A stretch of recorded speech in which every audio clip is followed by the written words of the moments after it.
میں سب کیا حال ہے آپ کا؟ ٹھیک ٹھاک.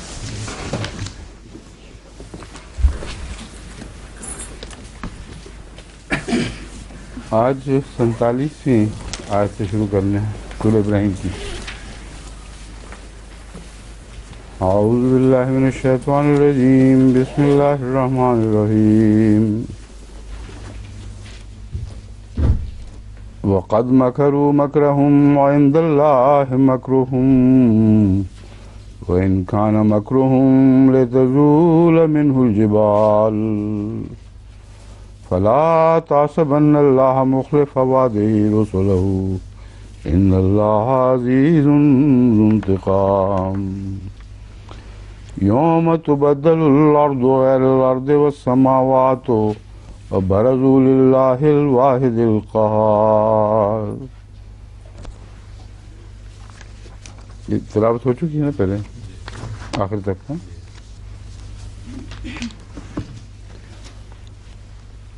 وَقَدْ مَكَرُوا مَكْرَهُمْ وَعِنْدَ اللَّهِ مَكْرُهُمْ.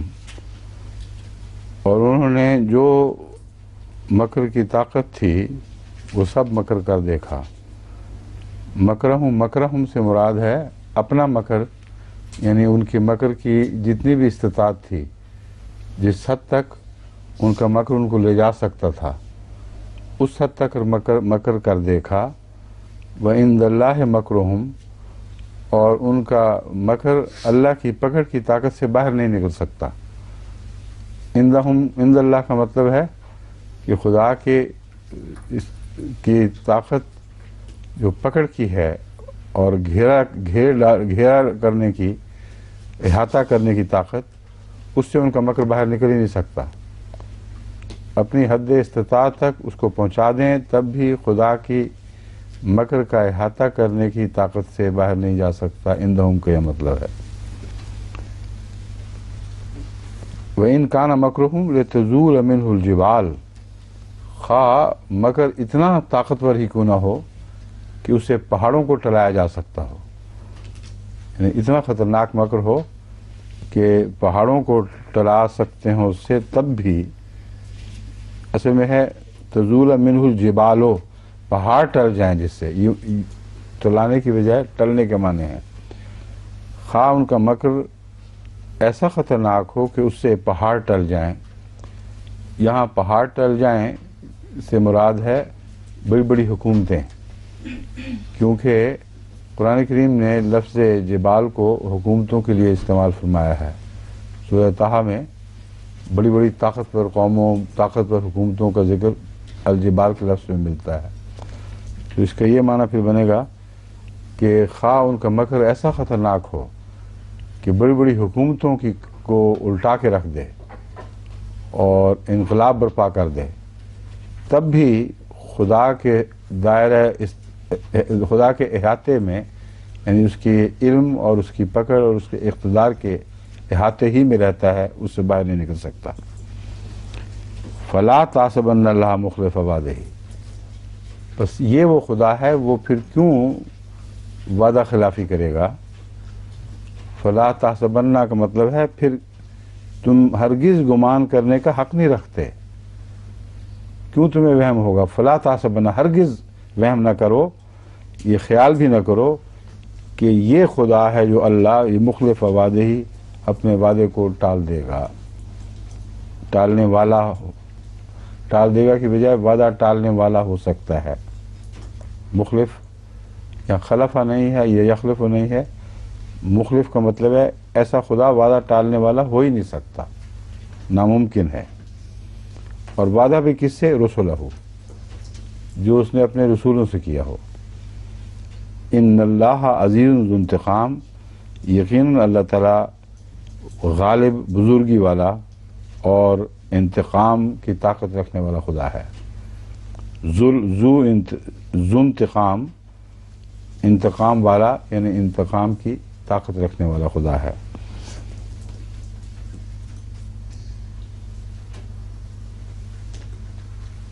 بس یہ جو آیت ہے لا تحسبن اللہ، یہ ان کے مکر کی حیثیت کو ننگا کر کے، بے حقیقت دکھا کر پھر یہ بیان فرمایا گیا ہے کہ اللہ تعالیٰ کے لیے کوئی وجہ نہیں خلاف وعدہ کرنے کی. دنیا میں اکثر خلاف وعدہ وہ کرتے ہیں جن کے اندر وعدہ پورن کرنے کی استطاعت نہ ہو، یا استطاعت ہو تو ارادہ بدل لیں کمینگی کی وجہ سے. تو اللہ تعالیٰ تو ان چیزوں سے پاک ہے. اور پھر جب وعدہ رسولوں سے کیا گیا ہو اور وہ عزیز بھی ہے اور ذو انتقام بھی، تو رسولوں کا معاملہ نہیں رہتا، خود خدا کا معاملہ بن جاتا ہے. صرف وعدے کی بات نہیں ہے، وہ اپنی ذات میں یہ اللہ تعالیٰ یہ مزاج رکھتا ہے کہ جو بھی ظلم کرے اس سے انتقام لے. اور یہاں انتقام رسولوں پر ظلم کا انتقام ہے. بس اس سے مضمون اور کھل گیا کہ وہ لوگ جو فساد اور شرارت میں بڑھتے چلے جاتے ہیں اور خدا کے انبیاء پر اور ان کے ساتھیوں پر ظلم کرتے ہیں، ان سے انتقام لینا خدا کی صفات میں داخل ہے. بس اگر وہ نہیں ٹلیں گے تو وہ لازماً انتقام لے گا. اور انتقام کیسے لے گا؟ یوم تبدل الارض غیر الارض والسماوات ہو، وہ دن یا وہ دور جب کہ زمین کو ایک اور زمین میں تبدیل کر دیا جائے گا. والسماوات ہو، اور آسمانوں کو مختلف آسمانوں میں بدل دیا جائے گا. وبرزوا للہ الواحد القہار، اور سب لوگ اللہ کے حضور نکلیں گے جو صاحب جبروت ہے اور ایک واحد ہے اور صاحب جبروت ہے. تو یہ زمین و آسمان کا نقشہ بدلنا مراد ہے.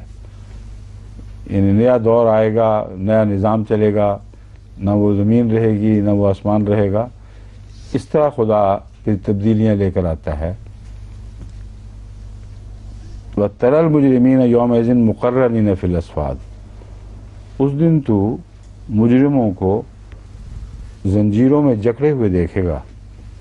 سرابیلہم من قطران، ان کے لباس کول تار کے ہوں گے. وتخشى وجوہہم النار، اور ان کے چہروں کو آگ ڈھانپ لے گی. لیجزی اللہ کل نفس ما کسبت، تاکہ اللہ جزا دے ہر نفس کو اس کی جو اس نے کمایا. ان اللہ سریع الحساب، یقیناً اللہ تعالیٰ حساب میں بہت تیز حساب کرنے والا ہے. اب آپ یہ بتائیے کہ اس سے آپ کو کیا چیز یاد آتی ہے؟ اس نقشے کو دیکھ کر کوئی ذہن کسی طرف جاتا ہے؟ ہاں، مومن صاحب کو جا رہا ہے کسی طرف، بتائیں. یہ جو موجودہ جو جنگ میں تباہیاں مچتی ہیں ان کی طرف مجھے بے شک جائے، لیکن نہیں نہیں مقررین فی الاسفاد، وہاں کہاں ہوا تھا؟ کچھ بھی نہیں ہوا. مقررین فی الاسفاد جو ہے، یہ جو منظر ہے یہ فتح مکہ کے موقع پر اس طرح پیش نہیں آتا، نظر کے سامنے اس طرح نہیں آتا.